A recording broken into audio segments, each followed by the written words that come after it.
Tout d'abord, un petit clin d'œil, parce qu'en plus, c'est bientôt Halloween. Et on voit effectivement maintenant se multiplier, encore une fois, on l'a déjà dit ce matin, ces alimentations particulières, ces besoins spécifiques, et notamment liés à la question des allergies et des intolérances qui semblent se multiplier. Donc, on va faire un petit peu le point sur ces questions de prévalence déjà.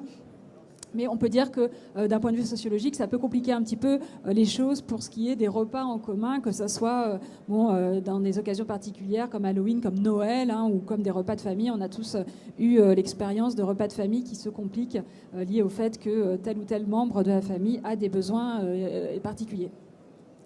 Ce sont des préoccupations récentes. Ah oui, c'est un peu coupé, je suis désolée. Des préoccupations récentes, ça c'est le nombre d'articles dans la presse concernant l'intolérance au lait de vache ou l'intolérance au gluten. Donc on voit vraiment que ça a explosé dans la fin des années 2000 pour les deux en général. Donc c'est vraiment un sujet qui est de plus en plus médiatique et de plus en plus actuel.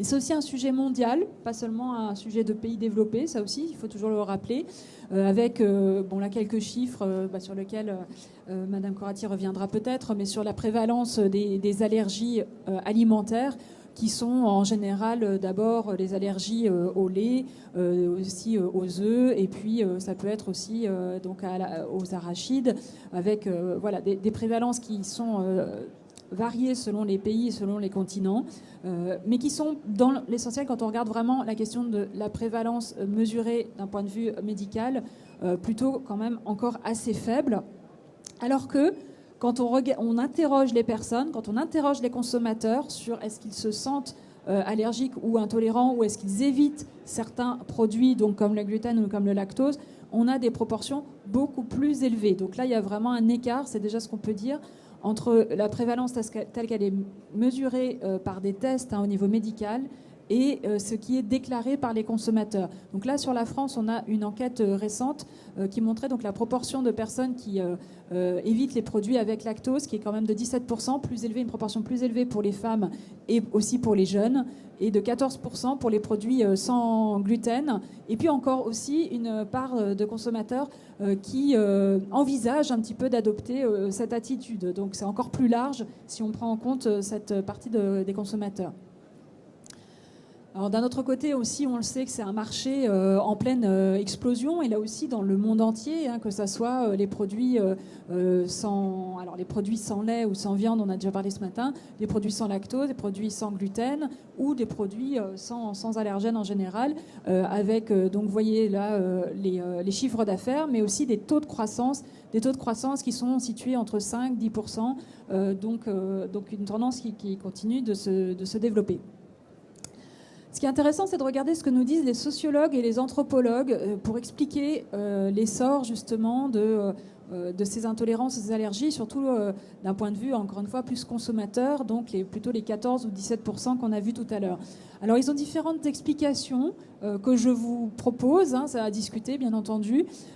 Certains pensent que ça pourrait être une nouvelle marque de distinction sociale. Vous savez que l'alimentation a toujours servi de distinction, de critères de distinction. Les nobles ne mangeaient pas la même chose que les bourgeois et surtout que les paysans dans l'histoire, et qu'il y a un certain nombre de nouveaux comportements qui ont été adoptés à chaque fois plutôt par des catégories sociales supérieures. Donc peut-être que le fait de consommer des produits sans, ça pourrait faire partie de ces stratégies un peu de distinction sociale. Il y a d'une manière générale une individualisation des régimes alimentaires, et c'est un peu l'alimentation qui sert aussi l'expression de l'identité. Bien entendu, c'est vrai au niveau religieux, on le sait, c'est vrai au niveau culturel, le fait que je mange du camembert, du saucisson, on va savoir que je suis française, par exemple, mais au niveau individuel, c'est aussi vrai, donc ça peut être aussi une manière encore une fois, d'exprimer une identité. Les sociologues ont aussi travaillé sur la question de savoir comment c'était vécu par les consommateurs, et ont montré que c'était vécu plutôt positivement quand ce n'était pas une obligation médicale. Donc la partie des personnes qui se sont un peu auto-diagnostiqués, le vivent plutôt bien. Et aussi le vivre comme une façon de résister au système industriel. Et là, je pense qu'il y a un point important. Ça a été évoqué déjà précédemment sur le gluten. C'est vrai que le sans gluten, ça peut être aussi vu comme un rejet d'une sélection variétale qui est peut-être allée trop loin, de processus qui sont encore une fois trop industriels, et revenir à des choses plus de bon sens. Et puis aussi, ça aussi c'est intéressant, c'est une résistance à l'anxiété, ou un antidote plutôt à l'anxiété générée par la diversité des choix. On a aujourd'hui des hypermarchés avec un nombre incalculable de marques, de types de produits, et ça peut générer de l'anxiété. On ne sait plus très bien à quel sein se vouer, je dirais. Et c'est une manière déjà de réduire un peu cette offre et donc de reprendre le contrôle sur son alimentation. Voilà, ce sont des pistes d'explication des sociologues et des anthropologues. Du côté de l'offre, on voit des évolutions. Ce qu'on peut observer notamment, c'est qu'on a des approches qui deviennent de plus en plus globales. Donc, au lieu d'être simplement sans gluten ou sans lactose ou sans arachide ou autre, on a aujourd'hui des propositions qui vont être sans différents allergènes en même temps, jusqu'à aller sans les 14 sans allergènes pour des plats préparés, par exemple, de Gaylor-Hauser. Il y a d'autres exemples. Et puis aussi la montée des régimes sans FODMAP, c'est-à-dire sans donc, un ensemble, catégorie d'aliments qui seraient aussi responsables des problèmes un peu intestinaux qu'on avait attribués jusqu'ici au gluten. Donc c'est aussi quelque chose qui pourrait prendre de l'ampleur. Ensuite, on a donc des outils qui sont en train d'être mis au point pour aider les personnes qui sont allergiques ou intolérantes, pour repérer véritablement ce qui leur convient ou pas, parce que vous avez bien entendu des produits qui portent des labels, qui sont vérifiés, mais quand vous êtes dans la restauration, quand vous êtes dans une cantine par exemple, vous achetez un sandwich, c'est pas toujours évident de savoir donc si c'est quelque chose que vous pouvez manger ou pas, surtout si vous êtes vraiment allergique, et ça pourrait être très, très dangereux pour vous. Donc il y a notamment des applications, bien entendu, un certain nombre d'applications comme celles qui sont développées en France à partir de la base de données Open Food Facts, qui comporte aujourd'hui 650 000 produits qui sont renseignés par des personnes de manière volontaire, un peu à la manière de Wikipédia, et des applications qui se développent à partir de cette base de données pour, juste en scannant le code barre d'un produit, savoir déjà, en fonction des critères que vous avez préalablement remplis, si c'est un produit qui vous convient ou pas, et éventuellement avoir des alternatives. Il y a même une application qui a été développée par un distributeur lui-même, c'est Système U, qui propose justement sa propre application pour savoir repérer les produits sans gluten. Et puis, donc, ces outils dans les applications, mais aussi dans les sites d'e-commerce. Et ça me paraît assez intéressant, puisqu'il y a déjà un certain nombre de sites d'e-commerce qui proposent des critères de recherche. Et donc, je pense qu'à l'avenir, on aura aussi son propre écran d'accueil, je dirais, quand on ira faire ses courses sur ces sites d'e-commerce, que ce soit sur un site internet ou sur une application d'ailleurs, on aura peut-être, on nous proposera uniquement les produits qui sont déjà triés comme étant bons pour nous. Et là aussi, la possibilité de croiser différents critères. C'est pas seulement d'avoir du sans gluten ou d'avoir du sans lactose, mais de dire, moi, je veux des produits vegan et gluten-free et peut-être bio ou autre. Donc là, on va aussi vers une personnalisation, mais carrément en amont des courses même. Et dans les nouveaux outils, on a aussi donc des C-scanners qui se développent, qui se basent sur la technologie infrarouge, qui permettent, enfin c'est leur promesse tout du moins, d'avoir accès à la composition nutritionnelle des produits et donc de connaître également éventuellement les allergènes, ou alors des petits testeurs, des petits capteurs aussi qui vont faire des sortes de petits laboratoires d'analyse portables. Alors, sur tous ces outils qui se développent, quand même une petite alarme sur le fait qu'ils ne seraient pas encore tout à fait au point. Donc déjà, ils sont assez chers, donc c'est aussi une question pour leur démocratisation. Et ensuite, ils ne seraient pas forcément encore, pour l'instant, efficaces à 100%. Donc pour les personnes qui doivent absolument éviter certains allergènes, il ne faudrait peut-être pas se reposer uniquement là-dessus. Et puis enfin, pour terminer, on a quelques perspectives scientifiques pour déjà mieux comprendre ces allergies et ces intolérances, et puis aussi pour y remédier, c'est-à-dire faire en sorte éventuellement qu'à l'avenir, des produits qui contiennent par exemple du lactose puissent être consommés par des intolérants au lactose, ou des produits qui contiennent de l'arachide puissent être consommés par des personnes qui sont allergiques aux arachides, qu'elles n'aient plus à se priver de ce type de produits. Donc quelques exemples d'outils aussi comme l'outil CRISPR, vous savez, d'édition du génome qui peuvent donc éventuellement enlever peut-être le petit côté du génome, le petit aspect génétique qui pose problème. Et puis d'autres recherches notamment sur les variétés de blé, comme on en a déjà parlé juste précédemment, Bruno Pierre en avait parlé sur le fait que les variétés anciennes sembleraient mieux acceptées par les personnes intolérantes au gluten. Donc c'est l'objet d'un programme de recherche actuellement, un programme de recherche également de l'INSERM visant à voir si en supplémentant les personnes intolérantes au lactose avec certains nutriments, ça leur permettrait de consommer du lactose si elles le souhaitent, bien évidemment. Bon, c'est un exemple de recherche actuellement en cours.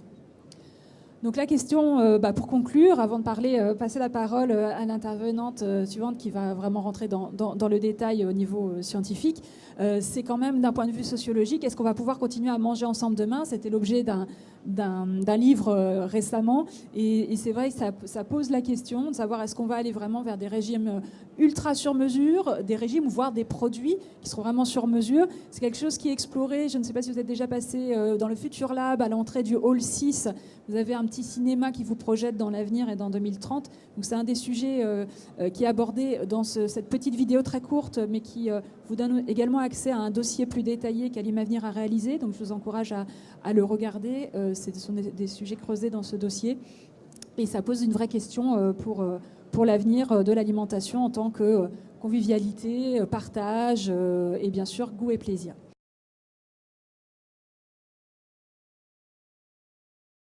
Je suis Pascale Couratier, la présidente de l'Association française de prévention des allergies, et je suis ravie qu'on nous donne la parole aujourd'hui justement pour vraiment parler des allergies et des intolérances qui sont en fait une réelle pathologie. Donc on va en voir un petit peu, et donc c'est vraiment la différence avec tous les effets de mode et les personnes qui vont consommer du sans gluten ou des produits sans simplement par choix. On va détailler vraiment tout à l'heure la différence entre les deux types de personnes. Et sociologiquement, ça peut être aussi sociétalement, ce sont vraiment des personnes qui ne font pas les mêmes choix et pour les mêmes raisons. Donc je vais vous parler très rapidement de l'association. On va voir que l'allergie et l'intolérance sont des maladies fréquentes. La différence entre allergie et intolérance, c'est important aussi, tout comme avec l'effet de mode, mode ou philosophie ou autre chose qu'une pathologie en fait. Pourquoi les allergies sont-elles en hausse? Différentes théories sont avancées. Et puis, bien sûr, la petite diapo à retenir et à connaître par cœur pour ne plus oublier vraiment cette différence entre les différentes pathologies et l'effet de mode, justement. Donc, notre association existe depuis 25 ans. Elle est reconnue par le ministère de la Santé. On travaille avec un comité scientifique composé de médecins, allergologues, pédiatres, diététiciennes. On travaille également en différentes antennes. En fait, on est répartis sur toute la France en différentes antennes et dans les dom-toms. On a différentes actions, comme aujourd'hui auprès du grand public et aussi auprès de professionnels de l'agroalimentaire ou autres, par rapport aux professionnels de la petite enfance également, pour l'accueil des enfants allergiques ou intolérants.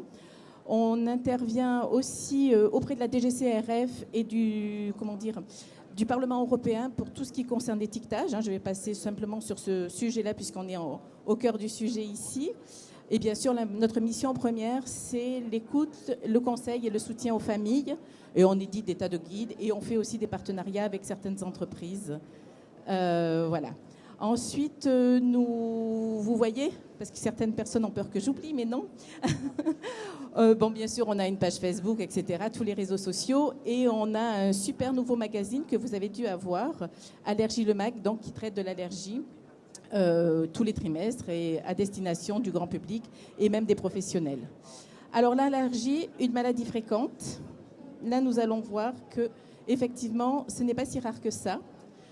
C'est classé par l'OMS au 4e rang des maladies après le cancer, les maladies cardiovasculaires et le sida.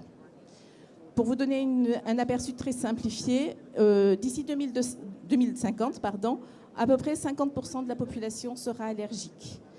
Donc, vous voyez qu'en 70, il y avait seulement 2-3% qui étaient allergiques. Et à ce moment-là, nos grands-parents parlaient souvent de la grand-mère ou autre qui avait un rhume des foins. Et on ne parlait pas forcément d'allergie au pollen, alors que maintenant, c'est comme ça. Il y en a de plus en plus. Et des personnes allergiques alimentaires, il y en a de plus en plus aussi.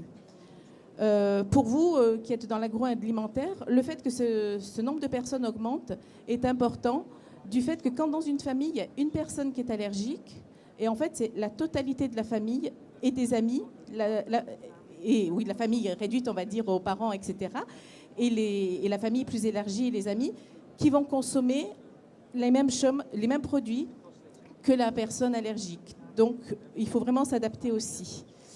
Ça fait donc 17 millions d'Européens, 2,2 millions de personnes en France qui sont allergiques alimentaires, 8% des enfants et 4% d'adultes. Donc, il est important, effectivement, d'avoir des produits, pas forcément des produits sans. Ce n'est pas du tout la volonté des personnes allergiques. Les produits sans, avec sur les packaging une information sans, à la limite, on s'en fiche. Nous, ce qui nous est important de savoir, c'est ce qu'il y a dedans. On veut savoir s'il y a des œufs, s'il y a du blé et tout ce qu'il y a pour pouvoir faire le bon choix en toute sécurité. Parce qu'en fait, l'allergie alimentaire a une conséquence qui est très grave, l'anaphylaxie. Donc l'allergie alimentaire, ce n'est pas simplement des petits boutons, des parents hystériques ou des mères poules, entre guillemets. Je ne sais pas si on peut le traduire, ça, mais bon. Quand en fait, mettre les enfants dans une bulle, mais en fait, on peut effectivement mourir en consommant un aliment dans les 30 minutes qui suivent. C'est la durée médiane. Donc, faire un malaise très grave et finir à l'hôpital ou carrément mourir. Donc, c'est important aussi de bien informer que l'étiquetage, les packaging n'induisent pas en erreur le consommateur. Bon, là, il y a un accroissement des cas d'anaphylaxie, parce qu'en fait, les allergies alimentaires augmentent au niveau mondial. Alors, comment faire la différence entre les allergies alimentaires et l'intolérance ? L'allergie alimentaire est une réaction exagérée du système immunitaire face à un élément de l'environnement habituellement inoffensif qui est l'allergène. En fait, pour bien vous démontrer que c'est une pathologie, une maladie, quand une personne consomme un allergène, que ce soit n'importe quoi, alors effectivement, en Europe, nous avons la liste des 14. Aux États-Unis, c'est que 9, si je ne me trompe pas. Et au Japon, 8. Yann ? Oui, bon, voilà. En fait, quand on consomme, ces allergènes, effectivement, font partie d'une liste, mais toute protéine peut être allergisante. Quand on consomme cet allergène, notre corps reconnaît ce produit comme un ennemi, on va dire, pour faire simple, et on fabrique des anticorps. Quand on fabrique ces anticorps, il y a une libération de certaines cellules qui s'appellent de l'histamine, de certaines molécules, qui est de l'histamine, et c'est cette histamine qui va provoquer une réaction inflammatoire et donc une réaction allergique plus ou moins sévère. Donc, vous voyez bien, on est dans le médical. Et cette information-là, ce diagnostic est posé par un médecin. Sur l'intolérance, même chose. C'est aussi une maladie, une pathologie. L'intolérance alimentaire peut provoquer plus ou moins les mêmes symptômes, semblables à ceux de l'allergie alimentaire, mais ce n'est pas le même mécanisme qui est mis en cause.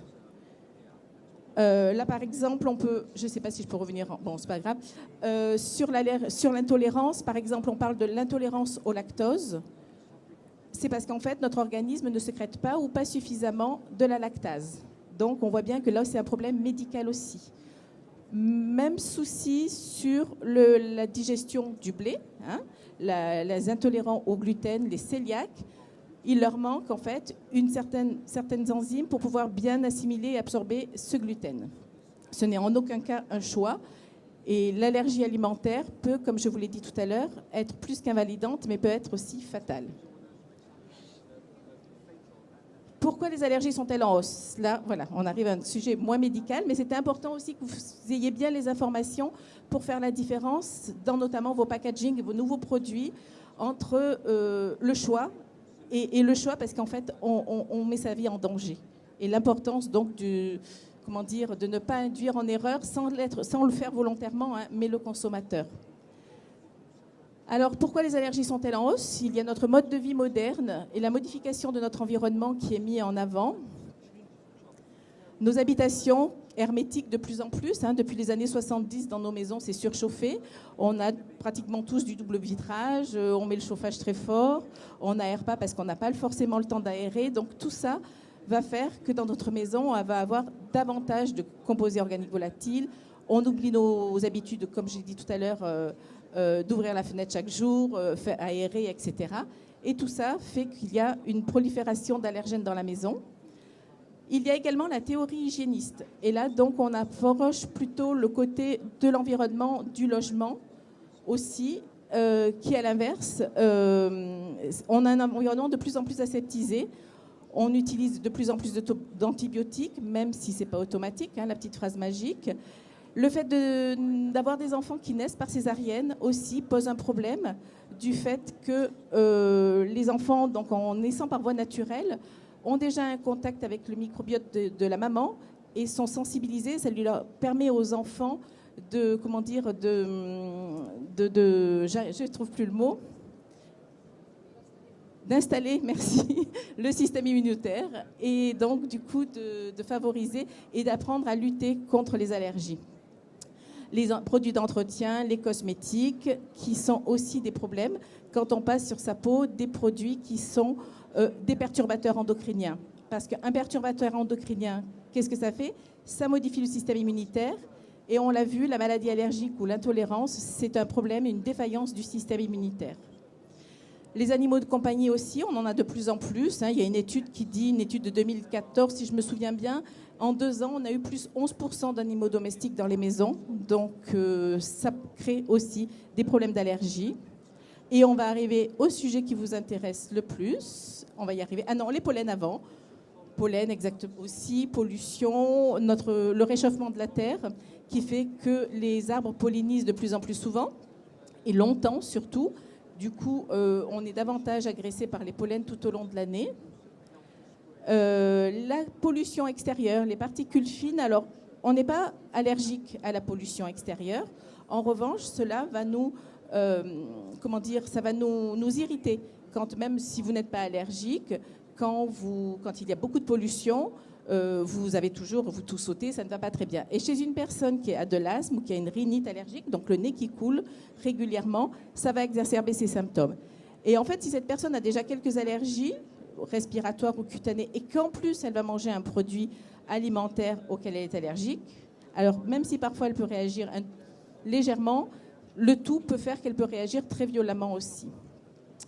L'agriculture, là vous êtes plus ou moins concernés aussi, puisqu'on a pas mal de transformations pour un meilleur rendement, notamment du blé, qui devient de plus en plus riche en gluten, et qui est aussi, on utilise aussi pas mal de pesticides, pas mal de produits qui font que l'aliment est transformé.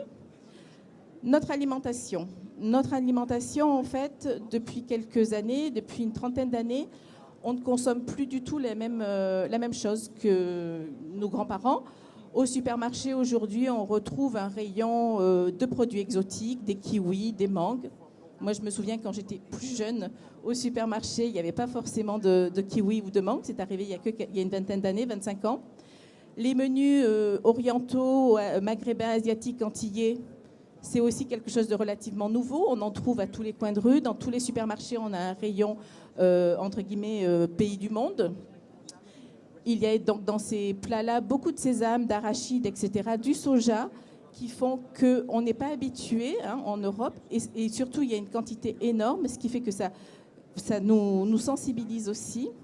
Tout ce qui est plat surgelé en conserve, qui contiennent énormément d'additifs, de colorants, d'exhausteurs de goût. Tous ces produits-là, alors peut-être pas tous, mais une grande quantité sont des perturbateurs endocriniens. Et de ce fait, comme je l'ai dit tout à l'heure, perturbateurs endocriniens, perturbation du système immunitaire et allergie ou intolérance. Les nanoparticules, c'est la même chose. Ça se pose sur les cellules et ça modifie notre organisme. Je fais très simple là, mais bon, pour que vous compreniez bien. Tout ce qui est nouvelle alternative alimentaire, ça peut être très bien. Mais en fait, il faut faire attention. Là, c'est vraiment un message à faire passer aux allergènes émergents.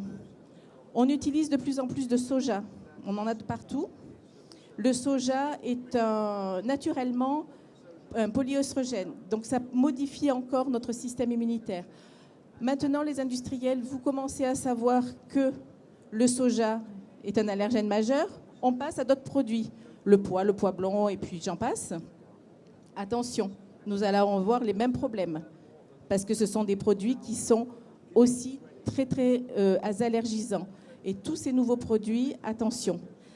Et le tout dans ces nouvelles alternatives alimentaires, c'est très bien d'utiliser du tout végétal, mais c'est vrai que bien souvent, à moins qu'on fasse dans le bio, Il y a des produits qui sont vraiment faits avec cultivés avec des pesticides.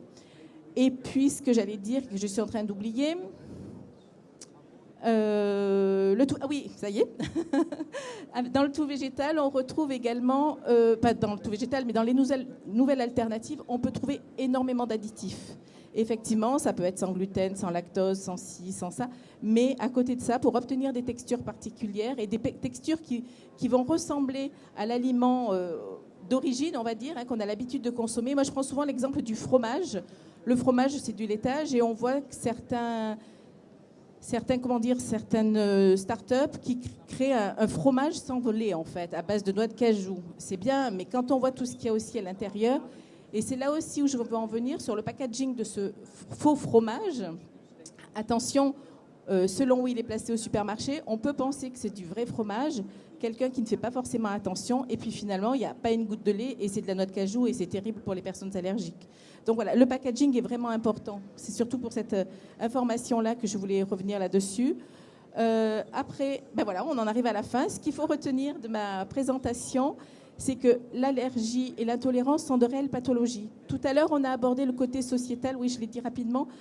Là, les personnes qui font le choix pas de ces médicaments, mais de ces produits, ce n'est pas pour avoir quelque chose de simple, d'être rassuré. La personne qui est allergique ou intolérante, on a encore vu une étude européenne qui, vous pouvez regarder sur les réseaux sociaux, va être diffusée à partir d'aujourd'hui. Les personnes ont peur, elles sont anxieuses. Il y a vraiment une grande crainte quand on consomme un produit, quand on est allergique, à cause aussi de la mauvaise information qu'on peut avoir sur les packaging. Donc ce n'est pas un choix, pas une mode, mais vraiment une réelle contrainte, parce qu'en fait, on joue avec notre vie ou avec notre santé.